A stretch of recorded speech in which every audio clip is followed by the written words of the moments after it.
Right then. Right, morning guys. Dave from Wacky's Wanderings. Welcome to the living room. Thought I'd show you the kit that I'm taking on my next walk, which is going to be the Peddars Way combined with the Norfolk coastal walk. I think really the walk's going to probably take between 7 to 10 days. I'm not going to rush, and I'll be wild camping out and using campsites and things like that. So yes, I've put on a bit of weight since retiring, so the walk will do me good. Anyway, the bag I'm taking is my Osprey Exos 58. Now this is a really good bag. It's nice and light, very strong. I did have a problem with the fastenings for the sternum strap, because I put a little bag here. I got that from Z-Pack. It's a little waterproof pouch. The actual sternum strap kept popping out, so I've reduced the lumen with a couple of stitches, so that shouldn't happen. But that's really the only problem that I've had with it. At the top here, I put in there my little pocket knife. So it's a little Swiss Army knife, like for my scissors, for my blisters, a couple of little blades and things. There's a ferrocerium rod in there so I can get myself a fire going should I have to. And that's basically the bag. I don't take the brain, because the brain itself weighs in at about another £1. So it is a really good bag, really good bag. So this is what's going in. To begin with, I think we called me Z-Light sleeping mat. I absolutely love this thing. Nice and light, very strong. And I simply just fold it all up somehow. And I'll slot that inside the bag. So let's do this while we've got the time. That just pops inside. I've got myself one of these Osprey dry bags. It's a big one. I put that down inside.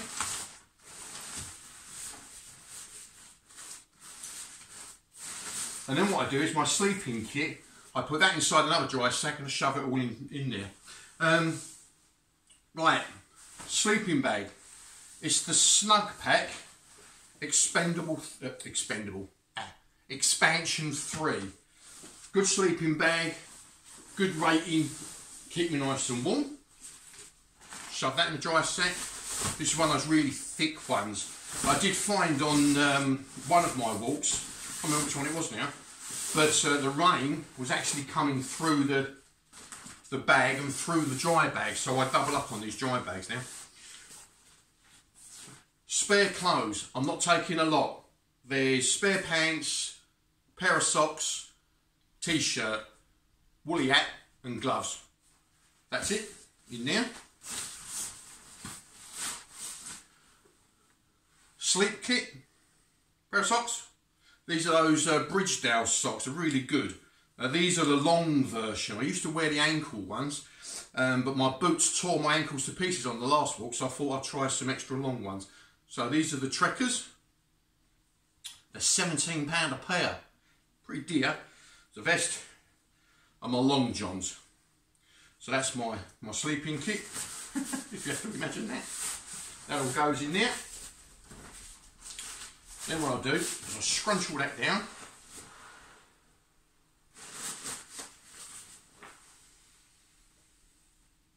Oh, wrap that up. Put that inside.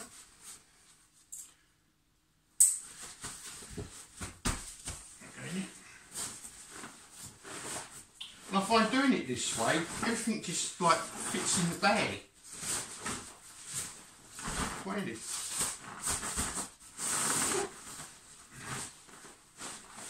And it's got double protection. Right, next bit to go on there. This will be my wash kit. So there's one of those lightweight towels, my little wee pot. These are brilliant, guys.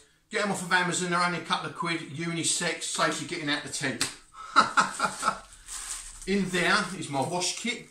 So there's a razor, there's a toothbrush, a little bit of toothpaste, and there's some wet wipes. That there is my battery charger. It's a really, really good one. It will see me about 7 charges on my phone, so that's inside. And then there's all the pain relief, like the tablets, the Savalon for the chafing, and of course my Compeed plasters. Don't ever forget those, they're brilliant. So we'll wrap all those up, put that inside a dry bag, and then we'll just pop that inside.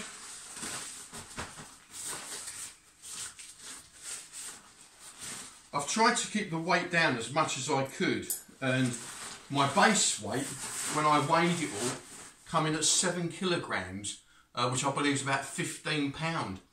I was then horrified when I put my water in there and my food and my jacket, and it took me to 26 £, in weight.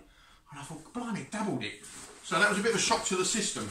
Anyway, so all that goes in there.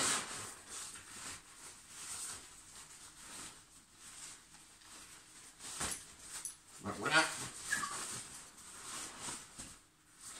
Now if you've got any questions at all, obviously just pop them in the little description thing in the bottom and I'll try and answer those. Right, next bit to go in is the tent. Now this is the Z-Pack Duplex. It's an absolute brilliant tent.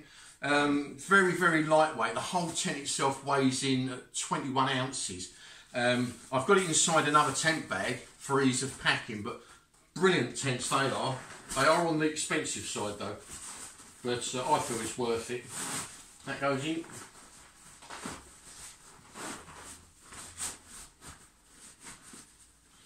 Right, cook set.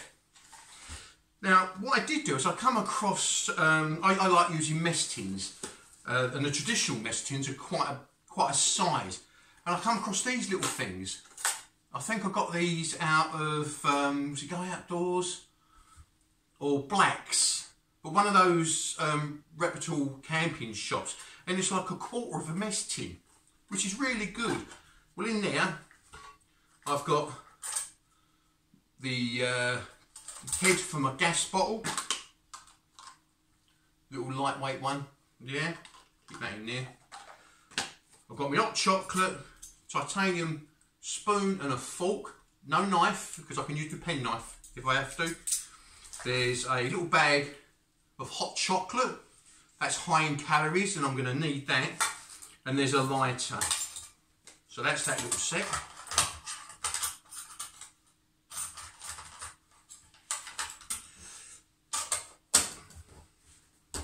Right, I've got an aluminium or aluminum for my friends in other countries, windbreak to go around, a small little gas cylinder and a collapsible mug for my chocolate. Looking forward to that. Put that in it. Oh, and I've also got, these are handy, it's like a little stabiliser foot thing, and you put your gas bottle on top if you've got uneven ground. Clever, isn't it? Only a couple of quid. Rather than your gas bottle falling over and you're setting light to everything. Which I don't want you to do. Right, put that in there. Put that in there. So that's that. That pops in there. Now obviously it doesn't make up part of the base weight because it's my food. I done a video a little while ago on making your own freeze-dried food. Yeah. Well, that there is a load of noodles with some dried mushrooms in. It only weighs a couple of ounces, but it's about £1.5 pounds when it's reconstituted of food there. And I've got loads of breakfast. I've got breakfast. I've got dinner or lunch. And what I call tea, so like my late night supper. There's 3 days worth there, and it weighs in at 3 point something pounds, which is quite a bit of weight, but much better than carrying all tins and stuff. Right, that's that.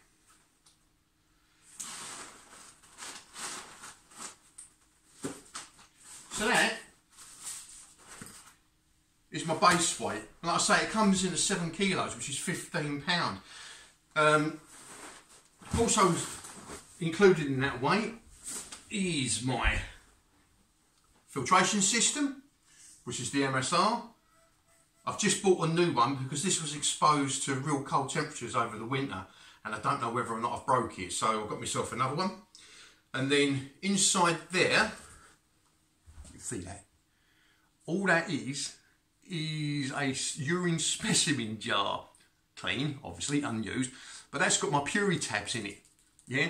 And then all this fits on the waist belt of my bag, yeah?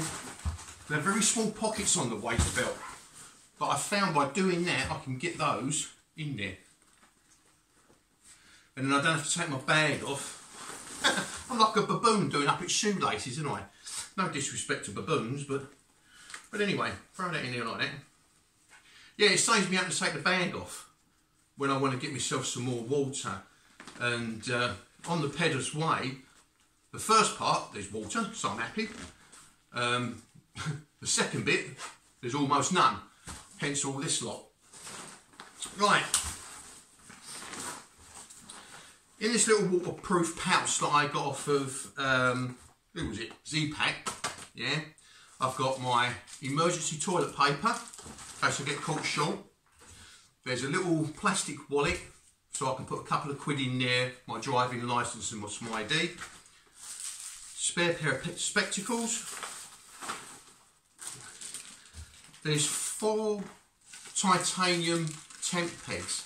Now I can use those either as for the tent as you would, or I can stick them in the floor and have a fire underneath it and put my mess tin on top if I need to. Head torch, batteries, and it's got red light. And then a little biro, ballpoint pen, whatever you want to call it, so I can take some notes. Goes in the front. And then in the other pouch, on the other side of the belt, I've got my little toolkit. So I've got some alcohol gel for sanitation, yeah, and then I've got a block of Kendall mint cake. Yeah, should anything happen and I can't get, that's enough food there to keep you going for a day. All right, you're going to get hungry, but hey-ho. There's a spare compass, there's batteries, there's cordage, there's a lighter, like a flame lighter, which has got a torch on it, which is handy. I've got some super glue, a whistle, there's some safety pins and some cable ties. And there's a spare bottle top, just in case I break or lose one of those. So that all goes in there. That goes on top. Right, so though technically not base weight, all these in the pouches, I've included that in the base weight. So if you have that, obviously it'd be a little bit lighter. But 7 kilos is lovely. And then of course, like the food and the water, that brings the weight in.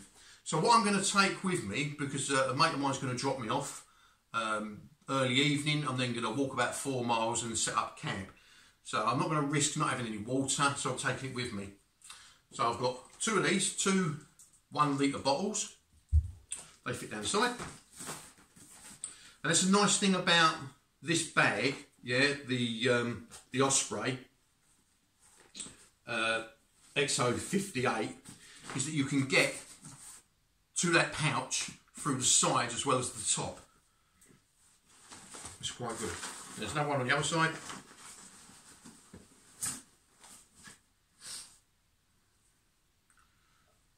That down. That goes on there. And then a 500ml bottle. That's for drinking as I'm going along. And that fits in the shoulder strap holder. Now it's not very big. You can just about get stuff in there, but you can get a 500ml or 50 cls water bottle in there. He says. There you go. And then I've got it on a bungee thing. Sometimes it drops out, you don't want to break it, and that's just carabiner on the side. Job done. There's the bag, guys. On the side, till I get there, will be my Lek hiking poles. Other bits that I'm taking, my proper compass, so I know where I'm going. I've got one of those magnifying strips so I can see detail. That's because I'm using the 1 in 50 foul maps. And instead of taking the whole map, like I do on all my other trips, I've basically outlined what the part I want. And I simply chop that section out. Can you see that? Let's do that here. You see it? Alright. And I've done that with the 3 maps that I'm taking. Right, that's that done. Map case, waterproof, obviously. And then that is a little case, a little waterproof case for my phone. That's the one that I use for all my filming. That's the one I'm on at the moment. I'm not taking a selfie stick, I'm not taking a tripod, but what I have done as a little hack for you is at the moment the phone is being held up by ball clips and the feet make the tripod. Does that make sense? So I don't have to carry a tripod around with me. If I want to do a shot like this, I just put my ball clips on the phone, stick it on the floor, job's a good one. So there's a little tip for you. Put all that in there, sort it out later. And then the clothes that I'll be wearing. Oh, putting on all this weight, none of my old stuff fit. So it's been a nightmare. But anyway, got my cap, because I lost my other one. I've tried numerous amounts of different trousers, but I've settled on these. These are the Mountain Warehouse hiking trousers. They're lightweight, fast drying, and they can zip off into shorts. Now, because of the chafing, I want them with a low crutch, yeah, so so they don't rub against me. So I've got them a size bigger, and the wife very kindly has put an elasticated back in. Yeah, so even though they're bigger than they should be, they fit. It ain't a fashion parade, I want to be comfy. So that's the trousers. My old faithful, I think it's a Berghaus, is it? Yeah, my Berghaus top. I really do need to get a new top. This has got holes in it and all sorts, but it's my hiking top. I kind of got attached to it, you know what I mean? The socks you know about. And the boots. I have spent a fortune of late on different types of boots. Because these give me some blisters last time. I think it's just because they were so wet. And I've ended up back with them. I love these boots. They're heavy. They're the Mindel, is it? Yeah, the GTs. But they're a lovely boot. So I'm taking them. I'm sticking with my rag jacket. This is a brilliant jacket, and even though I got absolutely drenched in it, it is a brilliant jacket. I do like it. And what we've done, or what I've done if you like, is I've re-waterproofed it with this Nick Wax washing. And all you do basically is you get a washing up bowl, you know what you get in the kitchen, fill it up with lukewarm water. I put it says a cup, but I put in 2 cups. You stick it in there, you mix it all around, you let it set for a bit, mix it again, and you've redone it, re-waterproofed it, and it's as good as new. So I haven't yet been in the rain yet. We'll see how that turns out. But you know, some of that. And then of course my gloves and hat. Well, by the time you get to see this, I'll probably be on the walk, or I'll just be leaving or whatever, or I might even come back. So yeah, it's about what is it, 94 miles I think it is.